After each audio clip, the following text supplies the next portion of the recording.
දැන් ඔබ දකිනවා පාරින්ද රණසිංහ නිරපාහරියු කියලා රටේ ජනතාව ඉල්ලනකොට ඒ කියන්නේ නීති ආධිපත්‍ය ගරු කරන පුරවැසියෝ ඉල්ලනකොට නීතිඥ ප්‍රජාව කට්ටිය ගිහිල්ලා කියනවා නෑ පාරින්ද රණසිංහ ඉන්න ඕන.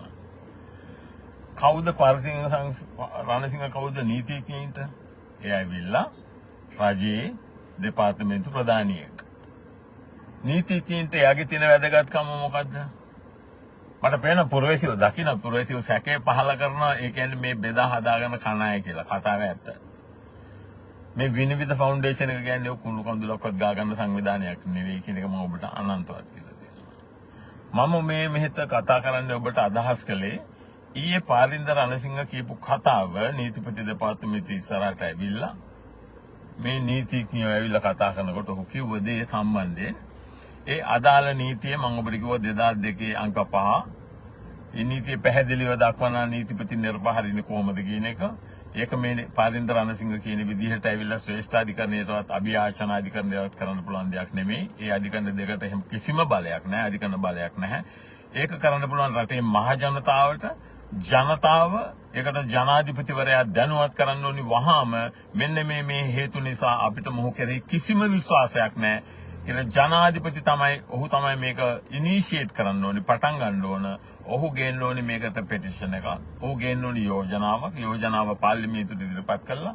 ඒක සාමාන්‍ය බහුතර ඡන්දයෙන් ඒකේ තියෙන ක්‍රමවේදයක්. ඒකෙන් තමයි නීතිපති නිරපහැරීමේ ක්‍රමවේදය. දැන් මේ කියන කතා නිසා මම අදහස් කළා ඔබට කියන්න මේ පාරින්ද රණසිංහ ඊට ඉස්සරහට යන්න මම දැක්කා අද සමහර අය කතා කරලා දෙනවා ජයන්ත ජයසූරිය ඉතා ශ්‍රේෂ්ඨ මිනිහෙක්.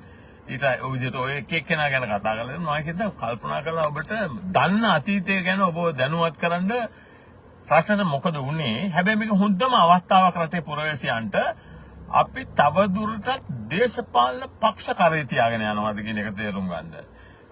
ඒ කියන්නේ වෙනත් ආකාරයකින් කියනවා නම් අපි නීතියේ ආධිපත්‍ය ගරු කරන්නේ නැතුව මේ එක මිනිස්සු කරේ තියාගෙන ගියාම අපිම නෙවෙයිද වැටකන්නේ අපිට නෙවෙයිද රට අහිමි වෙන්නේ කියන එක ඔබට මේ කතාවෙන් පස්සේ මම හිතන්නේ ඔබට තේරුම් ගන්න පුළුවන් වෙනවා. ඔබට මතක ඇති මේ රටේ හිටිය නීතිපතියෙක් ඔහුගේ නම ඇවිල්ලා මොහාන් පීරිස්. මම එතන ඉඳලා ගන්නවා.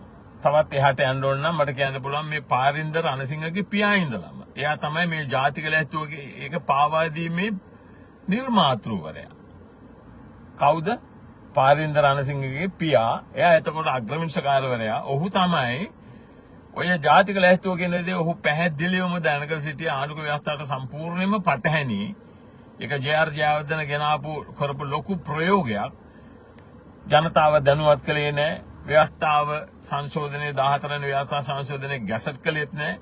ඒ ඔක්කොම දැන පාරින්ද රණසිංහ මුළු රටම පාවා දුන්නා. ඒ කියන්නේ තාත්තයි පුතයි දෙකම එකයි. ඉන් පස්සේ ආපු අය අපි ගමු මොහාන් පීරිස් ගන්න. මොහාන් පීරිස් මිලියන් 619ක රේගුබදු වංචාවක් සම්බන්ධයෙන් ඔහු බරපතල වංචාවක් කළා. රේගු අධ්‍යක්ෂක ජනරාල්ගේ ලිඛිත උපදෙස් වලට පැටහැනිය ගිහිල්ලා කොළඹ ඩොක්යාඩ් කම්පැනි එකට ඇගේන්ස්ට් වරපු නඩුව ඔහු ඉල්ලාස් කර ගන්නවා. මට අධ්‍යක්ෂක ජනරාල්වරිය එතකොට හිටියේ මිසිස් චාල්ස්. ඒ ලේඛන ඔක්කොම දුන්නාම මම කෙලින්ම මොහාන් පීරිස්ට එරෙහිව දූෂණ අපරාධ චෝදනා මත නඩු පවරපුවාම ඔබට කියන්නේ මේ අතීතයේ කතාව. මිලියන 619ක බදු වංචාවක් සම්බන්ධව ඒකට සමහරට ලොකු ගාණක් ගන්න ඇති. අය කිසි කතාවක් නැහැ. ඒක තමයි මේ නීතිඥයෝ ඔච්චර දඟලන්නේ ඔය ගනුදෙනු පිළිබඳ ප්‍රශ්නවලට. පස්සේ ඒ නඩුව පැවරුවාට පස්සේ ඩොක්යාඩ් සමාගම ලක්ෂ 100ක වන්දියක් සමග දඩයක් සමග රජයට වංචා කරපු සම්පූර්ණ බද්ද ගෙවුවා. ලක්ෂ 100ක දඩයක් සමග. කවුද චූදිතයා? දූෂණ අපරාධ නඩුවේ කවුද ප්‍රධාන චූදිතයා? මොහාන් පීරිස්. කවුද මොහාන් පීරිස්? නීතිපති. ඒ වගේම තමයි ජයන්ත ජයසූරිය. ජයන්ත ජයසූරිය කරපු අපරාධයේ ඔක්කොටම වැඩිය භයානකයි. ඔහු තමයි 2017 සැප්තැම්බර් 8 වෙනිදා ශ්‍රේෂ්ඨාධිකරණයේ තීන්දුව කළාම ඡන්ද කල් දාන්න බෑ. ඒක ජනතාවගේ පරමාධිකාරී බලයේ අයිතිය. ව්‍යවස්ථාව 3-4 අවශ්‍ය නම් උඹලට ඡන්ද කල් දාන්න උඹලා යන්න ඕනි ජනතාව හමුවට ගිහිල්ලා ජනතාවගෙන් අවසරයක් ගන්න ඕනි ජනමත විචාරණයකින්. එහෙම නැතු බෑ. මොනවාද රනිල් වික්‍රමසිංහ, TNA, සජිත් ප්‍රේමදාස, JVP ඔක්කොම JVP තින්නවා. මේ ඔක්කොම මොනවද කළේ? කට්ටියම එවකට හිටපු නීතිපති සැප්තැම්බර් 8 නඩු තීන්දුව දෙන්නේ 20 වෙනිදා ගෙනනා පාර්ලිමේන්තුවට. ඔහු දෙනවා ලිඛිතව උපදෙස් දෙනවා කතානායක කරු ජයසූරියට. Forget about the Supreme Court order. You can postpone the election. There is no authority, no organ about the parliament. පාර්ලිමේන්තුවට ඉහළින් මොකෙක්වත් නැහැ බෑනතු ඡන්ද කල් දාපන් කියලා. අපිට පේනවාද ඒ කාලේ ඉඳලම නීතිපතියෝ පොල් පිටි කියලා. මෙයාට ඉස්සෙල්ලා හිටපු එකන ගන්න සංජය රාජරත්නම් ගන්න. සංජය රාජරත්නම් BMW නඩුවේදී හැසිරිච්ච ආකාරය කොච්චර දෙකේ වංචාව මිලියන 16000. සුමති ධර්මවර්ධනත් එක්ක එකතු වෙලා මේ නඩුව යට ගහන්න කටයුතු කරනකොට මොකද ඒක මහජන අයිතිවාසිකම් පිළිබඳ ප්‍රශ්නයක්. ඒ කියන්නේ මහජන යාගේ බදු මුදල් මිලියන 16 ඒ කියන්නේ බිලියන 16 කියන්නේ මිලියන 16000 කොරකම් කිරීම පිළිබඳ ප්‍රශ්නයක්. ඒකෙදි කොහොමද නීතිපති හැසිරුනේ? ඒක නඩු තීන්දුවක් දුන්න පැහැදිලිවම අභියාචනාධිකරණයේ නඩුවේ නීතිපති ඇවිල්ලා මොකද මම ජර්මනියෙන් ඔක්කොම ડોකියුමන්ට්ස් ගෙනල්ලා ඉතින් අධිකරණේ අපි පෙන්නුවා මේ කරපු වංචාව. ඒ නඩුව සෙටල් කළා. නීතිපති මොකද්ද කළේ ඊට පස්සේ? රේගුව ඒක අය කරගන්න BMW කමාගමට එන්න කිව්වම නීතිපති කියනවා රේගුවට forget about the order, don't initiate the inquiry. බහිතනද SMS ගානක් එහාම වෙන්නේ නැති කියලා. ඒ නඩුවේ රේගු අධ්‍යක්ෂක ජනරාල් චූලානන්ද පෙරේරාට පමණක් මිලියන 200ක කප්පමත් දුන්නා කියන එක දූෂණ අපරාධ කොමිසමට රේගුවේ විශේෂ විමර්ශන අංශයේ ප්‍රධානියා දිවුරුම් පැසමකින් ඔහු දැනුම් දීලා තිබුණා. මේකේ මේ නඩුව යට ගහන්න සුමති ධර්මවර්ධන සහ සංජය රාජරත්න උත්සාහ කරනකොට මම ගිහිල්ලා කෙලින්ම සංජය රාජරත්නම ක්වෙස්චන් කළා, how the hell you can do this? The order of the court is to resume the customs inquiry and recover the defrauded revenue of 16 billion rupees. අධිකරණ නියෝගය බිලියන 16 අය කර ගැනීමට රේගු නඩුව නැවත ආරම්භ කරනවා. ඔබ මොකද්ද මේ කරන්න හදන්නේ? සුමති ධර්මවර්ධන ගෙන්නපු නිලධාරීන් දෙදෙනාම නාගානන්ද හමු වෙලා කිව්වා මේකයි වුනේ. අපිට එන්න කිව්ව නීතිපති දෙපාර්තමේන්තුවට අපිට කිව්වා මේ නඩුව පටන් ගන්න එපා. බලන්න මොන තරම් දූෂිතද කියලා මේ රාජ්‍ය ආයතන. සුමති ධර්මවර්ධනට එරෙහිව දූෂණ අපරාධ විමර්ශන කොමිසමට සියලුම කරුණු සමග දැනුම් දුන්නාට පස්සේ සුමති ධර්මවර්ධන දන ගැව්වා. අධිකරණයේ හමුවේ දන ගැව්වා. මෙයා පුළුවන් නම් උන්ට ඇල්ල උත්තර දෙන්න පුළුවන්. සුමති ධර්මවර්ධනට ඕන හැටි නිදහස තියෙනවා මේකට පටහැනි දෙයක් තියෙනවා නම් නෑ ඔක කොහොම නෙමෙයි කියලා. කට්ට අරින්නේ කටට ඉබ්බෝ දාලා තියෙන්නේ. සංජය රාජරත්නම්ගේ සුමති ධර්මවර්ධනගේ කටට ඉබ්බෝ දාලා තියෙන. කතා කොළොත් ඒක ඇල්ල පේට්‍රියට් මිසයිල් එකකින් තමයි ආයෙ කන්න වෙන්නේ. පස්සේ අධිකරණයේ ඉදිරිපත් වෙලා හිටන් ඔහු සම්පූර්ණ යූටර්නයක් ගහලා නඩුවේදී බන්දුල කරුණාරත්න විනිශ්චයකාරවරයා හමුවේදී ඔහු දන ගහලා කෙනකින් අදහස් කළේ රේගු දෙපාර්තමේන්තුව ඩිෆෙන්ඩ් කළා නඩු තීන්දුව දුන්න බන්දුල කරුණාරත්න නාගානන්ද මැදිහත්කාර පෙට්සම්කාරයෙක් ඇටියට දාලා හරි නඩු තීන්දුව දුන්නා. හැබැයි අදටත් 7-5ක් වත්‍රිකා වෙලා නැහැ. දැන් අපි එමු කාලඟට පාරින්ද රණසිංහ ළඟට. රටක දූෂණය කියන දේ සම්පූර්ණයෙන්ම නැහැට අතුඩින් ගියාම විය නොහැකි අපරාධයක් නැත. මම අද ලොන්ච් කළා. මම ඔබට මුලින්ම කිව්වා ඒකේ බලධරය ඔබ තමයි පෙටිෂන් එකක් ඉනිෂියේට් කරලා අනුර දිසානායක ජනාධිපතිවරයාට කියන්න ඕන මොහු ඇවිල්ලා උපරිමයට දූරය අවභාවිතා කරපු මිනිසෙක්. ඒක නම් මොහු අනිවාර්යයෙන්ම නිරපහරින්න ඕන. ඒක ඔබත් සමග මේ නාගානන්ද දින්න මොකද දේශපාලන පක්ෂ ආදාළ නැහැ. නීතියක් තියෙන්න ඕනේ. ස්වාධීන අධිකරණයක් තියෙන්න ඕනේ. ඕදක නැත්තම් රටක් අංගලක්වත් හොල්ලන්න බෑ. ලංකාව කාලා තියෙන්නේ ඕදක නැතුව. මේ අකරපු ටික දැන් අපි කතා කරමු. ඔබට මතක ඇති. ඔබට මතක ඇති ලසන්ත වික්‍රමතුංගගේ කේස් එකේදී. මෙයා ලිඛිතව දැනුම් දෙනවා. කාටද දැනුම් දෙන්නේ? පොලිසියට කියනවා මේ නඩුවේ චූදිතව 3 දෙනෙක් එතකොට ඒ 3 දෙනාට එරෙහිව මේ කේස් එක ප්‍රොසීඩ් කරන්නේ නැහැ කියලා අධිකරණයට දැනුම් දීලා ඒගොල්ලෝව ඩිස්චාර්ජ් කරන්න කියලා. කවුද? මේ නීතිපති.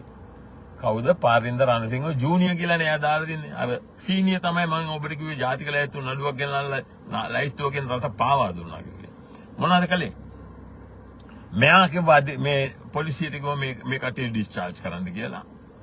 ජනතාව නැගී හිටිය හැටි ආපහු ලියුමක් ගහලා කිව්වා නෑ ඩිස්චාර්ජ් කරන්න එපා කියලා. ඒකට කෝ නීතිපතිගේ කොහෙද තියෙන අවංකකම? කොහෙද හෘද සාක්ෂියට ගරු කිරීම? කොහෙද නීති ආධිපත්‍යයට ගරු කිරීම?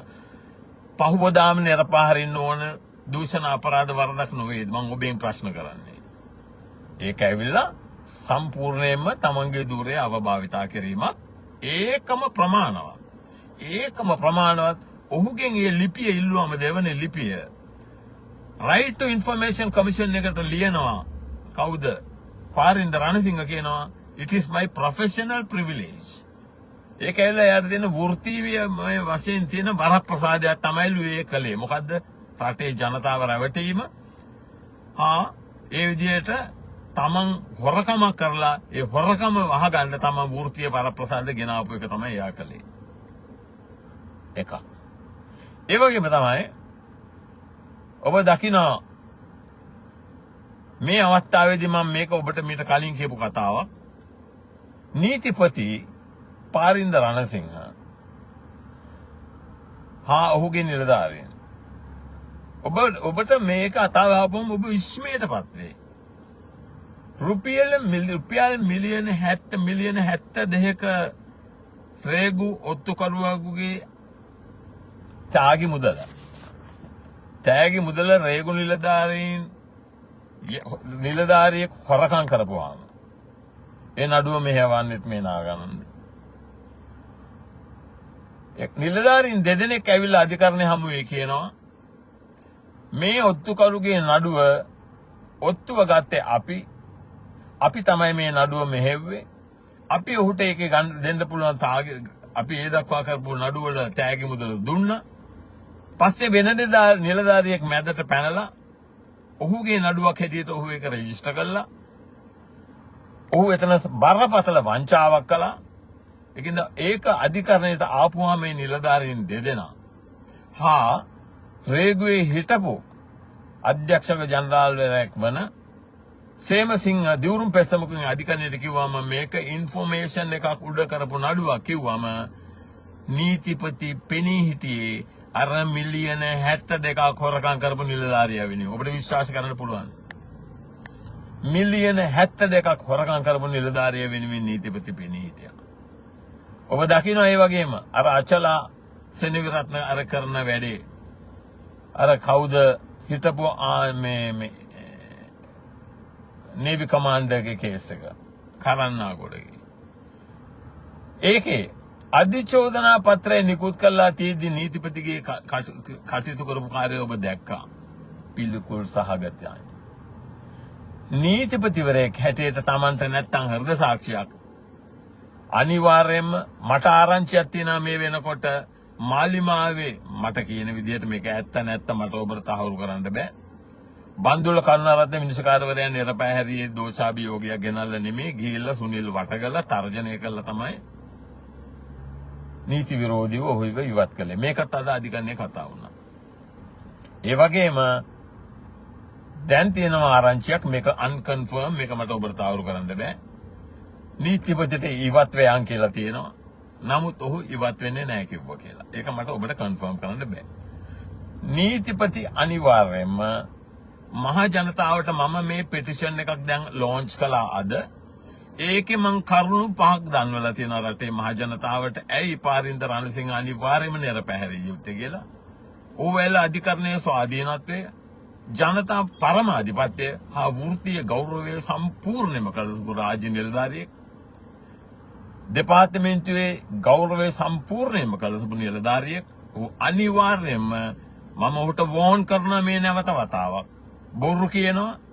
දැන් කිව්වා මේ මාව එලවන්න ඕන යන්න ඔබට මට විරුද්ධව අභියාචන අධිකරණයටයි ශ්‍රේෂ්ඨ අධිකරණයටයි කියලා. ඒ අධිකරණයටයි ශ්‍රේෂ්ඨ අභියාචන අධිකරණයටයි ශ්‍රේෂ්ඨ අධිකරණයටයි කිසිම පියවරක් ගන්න බෑ නීතිපති සම්බන්ධයෙන්. ඒක පියවර ගත යුත්තේ මූලික පියවර ඔබ ජනතාව. මම ඒ සඳහා පෙටිෂන් එකක් ලොන්ච් කළා. මම මේ පෙටිෂන් එකේ ලින්ක් එක මේක යටින් දානවා. දසදහස් ගානකින් මේ පෙටිෂන් එක අස්කරන් කරන්න. අස්සම් කරලා අපි අනුර දිසානායකට බල කරන්න ඕන. මොකද හර්ෂණ නානායකර කියන්නේ ඔය අසූචි වලේම ඉන්න කෙනෙක්. ඔබට මම කෙලිම කියන්න. ඔය ඉන්න ජනාධිපති නීතිඥයෝ කියලා දැන් ඔබ දකින්නෝනේ යනවා. මෙයාව ආරක්ෂා කරන්න ඕනේ කියලා. මේ යන හැම මිනිහෙක්ම යන්නේ ලාභයක් බලාගෙන. වාසියක් ලාභයක් බලාගෙන. රටේ නීතිය ආධිපත්‍ය ගරු කරන කිසි කෙනෙක් පැත්ත පලාතක පිළිගන්නේ නැහැ. පාරින්ද රණසිංහ ඔක්කොම දන්නා බරපතල දූෂිතයෙක් කියලා. මම හිතුවා ඔබට මම මේ අවස්ථාවේදී පාරින්ද රණසිංහට වෝන් කරනවා. වහාම තමාට මේක එළ ලොකු ප්‍රොසෙස් එකක්. මේක ජනතාවගේ මුදල් වියදම් වෙන වැඩපිළිවෙලක්. ඊට කලින් තමා දූරයේ කෙරෙහි යම් ගෞරවයක් තියෙනවා නම් පාරින්ද රණසිංහ ඉල්ලා ආස්විය යුතුයි. අතරමැද සමාදාන නැහැ. Taman දූරයට කරපු මම ඒකයි කිව්වේ. දිලීප පීරිස් වගේ නිලධාරියෙක්. දිලීප පීරිස් කියන්නේ මගේ මිත්‍රයෙක්. එකට නීති විද්‍යාලයේ හිටියේ. ඔය එක එකාගේ සාක්කුව වල ඉන්න නිලධාරියෙක් නෙමෙයි. ඔහුට කරන බලපෑම් මම ඔක්කොම දන්නවා. මොකටද දැම්මේ? තව වංචාකාරයෙක් දැම්ම රනිල් වික්‍රමසිංහගේ නඩුවේ. කවුද? මම ඔබට කිව්වා විරාජ් දයාරත්න. කවුද ආව සොලිසිටර් ජනරල් හැටියට අපොයින්ට් කළේ? අනුර දිසානායක. කනගාටු නැද්ද ඔබට? මම කිව්වා ඔහු මොන පරතරම් වංචනිකයෙක්ද? ටැක්ස් ෆ්‍රී කාර් පර්මිට් නඩුවේදී අධිකරණයට සම්පූර්ණයෙන්ම බොරු කිව්වේ විරාජ් දයාරත්න. දැන් දාලා තියෙන නඩුව රනිල් වික්‍රමසිංහගේ නඩුව අධීක්ෂණය කරන්න විරාජ් දයාරත්නට. ඔබ දැනගන්න මේ වගේ නඩුවක් කිව්ව කොහොමද ඔහු අඳුන්වා දුන්නේ අධිකරණය? ඔබට මතක ඇති. ඇවිදින මලමිනියක් විදිහට. කවුද කිව්වේ වනිනායක? දමනී එකයි වැඩ කරන්නේ මැරෙන්න ඉන්න මිනිහෙක් කියලා. ඊට පස්සේ මොන හේතුවකටද එයාගේ මිනිසුන්ට නීතිපති දෙපාර්තමේන්තුවට එන්න දුන්නේ? කිසිම පදනමක් නැහැ. සාමාන්‍ය නඩුවක්. වික්‍රමසිංහ කියන්නේ තවත් මිනිහෙක් විතරයි මේ රටේ. equality and equal protection of law කියන්නේ ආණ්ඩුක්‍රම ව්‍යවස්ථාවේ 12 එකේ කතා කරන්නේ. තැඹිලි කඩන මනුස්සයාත් නීතිපතිත් අගවිනිසුරුත් ජනාධිපතිත් හැම එකම නීතිය හැමෝම සමානයි. මොකද රනිල් වික්‍රමසිංහට විශේෂ සැලකිල්ලක්. මොකටද එයාගේ නීතිඥයෝ අධිකරණය ගෙන්නේ නීතිපති දෙපාර්තමේන්තුවට? මේක කිසිම හේතුවක් නැහැ. මේ යන්නේ මහා වංචාවක්.